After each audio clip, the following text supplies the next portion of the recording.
Danny, Oklahoma, you're on the Wilkow Majority. Hello. Hi, Andrew. I agree with a good majority of what you're saying, and I think Congress. Well, hold on. No offense. There's no agreeing or disagreeing. I read it straight from the Constitution. There's no agree or disagree. There's only the English language.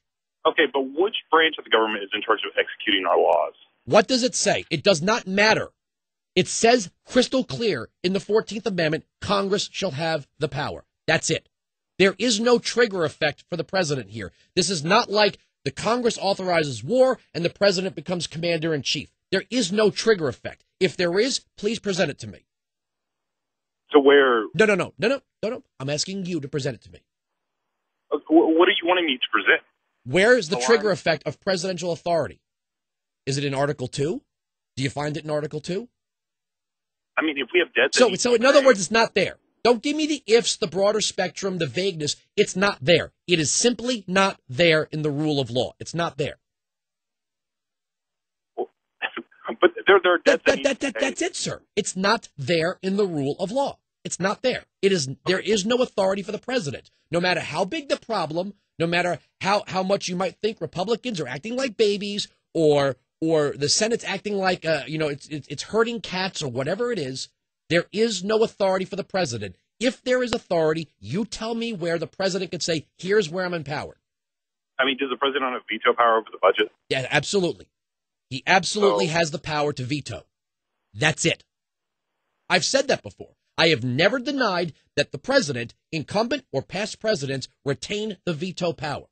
And if the House and the Senate want to overrun a veto, there's a provision for that. Sure. That we can look at. But there is no trigger effect that says if the Congress fails here, the president steps up and is empowered. Okay, but if the Congress doesn't pass a budget, then do we just not have a budget? I guess so. I guess so. Power doesn't create itself because you think it ought to make sense. Again, let me read to you Article 1, Section 1. All legislative powers herein granted shall be vested in a Congress of the United States, which shall consist of a House and Senate.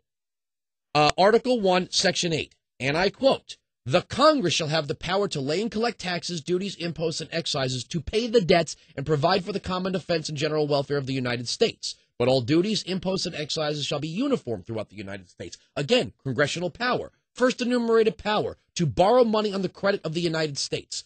There is no authority here. Nowhere to be found for President Barack Obama or any other president for that matter. None. There is no debate. I'm sorry. But how are you? I'm reading from the Constitution. I'm not doing anything, sir. How am I doing this? I'm reading directly from the Constitution. Hey, I agree, and as a liberal, I wish everyone would read the Constitution. It's, a 4-page document? I don't understand why more people haven't read this, so I'm totally on your side there, and I'm in a car right now, otherwise I would, be going line by line with you. But the president's responsibility is to execute the rules of the Constitution, so as long as he's acting within what Congress allows, what Congress has said, and isn't violating any congressional laws, then where's he in the wrong? By what power would he increase the debt on his own? I mean, by, I guess, opening new branches of government. And it's Congress's responsibility to keep up with that. Well, that's the other. You got to call me back when you've read Article 2. Thank you very much for the call. See, at least he wants other people to read the Constitution.